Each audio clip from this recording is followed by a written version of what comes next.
Medieval Cup Jousting! Poland battles France for possession. Welcome to Tournament 4 of Medieval Cup Jousting. I'm your host, Sunny Day, and we're bringing this to you live from the year 1310. We've got a busy show today, so let's get to it and introduce our knights.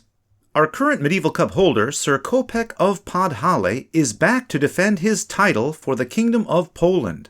Sir Kopek tells us he's been enjoying his fame as champion by playing endless rounds of solitaire.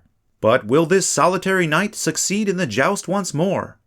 And for the Kingdom of France, widely known for being 2 flagons short of a hogshead, meet the effervescent yet sleepy Sir Luban of Burgundy. Burgundy, of course, home to the famous Vix Crater, the largest known metal winemaking vessel from antiquity. Let's watch now as our knights are helmed. Sir Kopek, always a crowd pleaser with that flamboyant feather, looking supreme. And Sir Luban is sporting the latest dome-top design, known as the sugar loaf. The sugar loaf derives its name from the shape of a loaf of sugar, which is the usual form in which sugar is sold until the cubes crushed them in the late 19th century. Here we see Sir Kopek back on his stout Silesian, and look at this, his shield now adorned with a very large ruby. Breathtaking! Now Sir Luban, not to be outdone, has had his own shield bejeweled with an enormous topaz. And take note of his gold-plated armor. He sits atop a very able Percheron, a French breed well known for their strength and endurance. Magnificent! Folks, we have to pause for a word from our sponsor, the Honorable Cordwainers Company. Barefoot is fine, but shoes are divine. Now only 10 days' wages. Let's listen now as our knights exchange well wishes for the match. Sir Kopek, you have earned not only every inch of the feather that resides on your helm, but also my deepest respect, and I hope the very best for you today. But I must admit that I hope even better for myself. Ha ha ha ha ha. Sir Luban, kiedy przygotowuję się do pojedynku, w mojej głowie wszystkie wyobrażenia o Elpisie, cudownym dochu nadziei, są porzucone.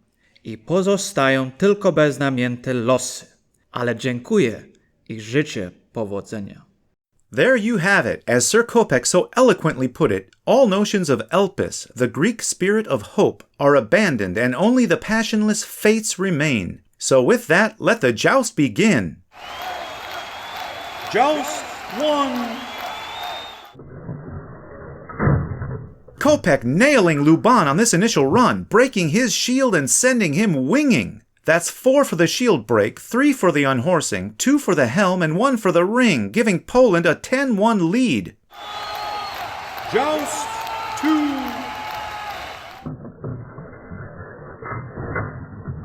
Luban cupsoles Kopek, who rotates out of the scene, but keeps his helm and ring. Luban gains 3 on the run. It is 10-4 Poland.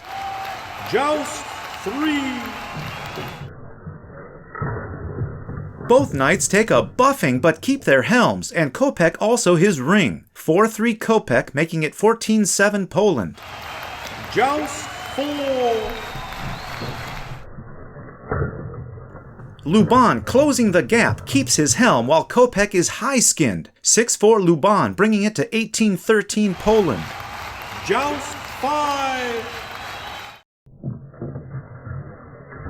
Luban takes his revenge by buckling Kopek's shield and welting his helm. A near mirror image of the first run, Luban earns 10 points to Kopek's 4. It is now 23-22, with France leading for the first time today, as we break for halftime news. Halftime news! While preparing for yet another battle with the Scots, England's King Edward I has died at the age of 68. Longshank's only surviving son, 23-year-old Edward II, has assumed the throne. However, his true passions lie in frivolity and incompetence. Sir William Wallace has been captured and convicted of high treason at Westminster Hall. Later, he was sent to the Tower of London, where he was biffed, thwacked, boomed, cracked, powed, banged, whammed, and finally, pfoomed. Over to Egypt, one of the 7 wonders of the ancient world, the Lighthouse of Alexandria, has been destroyed by an earthquake. Built in the 3rd century BC by Ptolemy the Savior, this impressive structure stood an amazing 110 meters tall. Sadly, the property was not covered by Geico. Finally, in Switzerland, as punishment for failing to bow for a local official, William Tell was ordered to shoot an apple from atop his young son's head with his crossbow. However, having already performed this feat numerous times for his own amusement, Tell succeeded without incident. Now back to the joust. Joust 6. Luban off target as Kopek rivets one to that meat funnel. But despite the pain, Luban manages to stay saddled while Kopek does not. That's 4-2 Luban, bringing us to 27-24 France. Joust 7.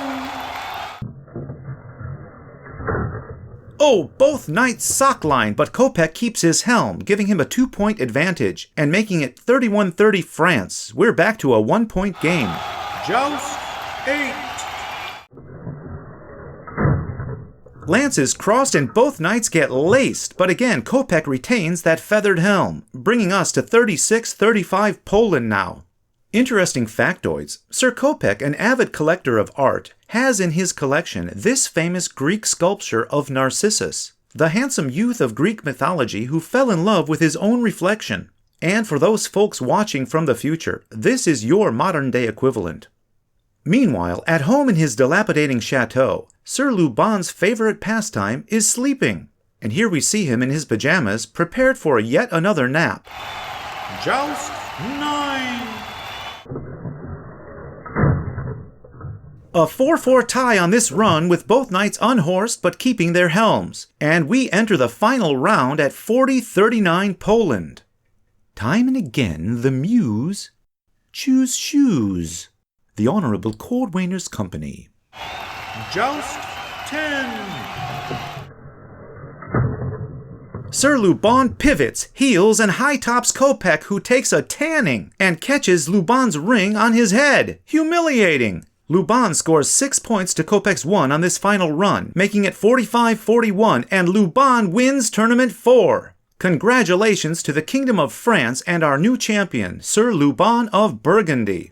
We'd like to thank our knights for a terrific show, our sponsor, the Shoemakers, Mr. Xander, our photographer, the Fetid Commoners, and the more floral-scented folks in the future. We'd also like to remind everyone that coming up in the year 1311 is Medieval Cup Jousting's 25-year anniversary Jubilee Special, with all of our previous champions participating in the celebration. You won't want to miss that, so be sure to broadsword that subscribe button. For Medieval Cup Jousting, I'm Sunny Day, and we will see you right here next year.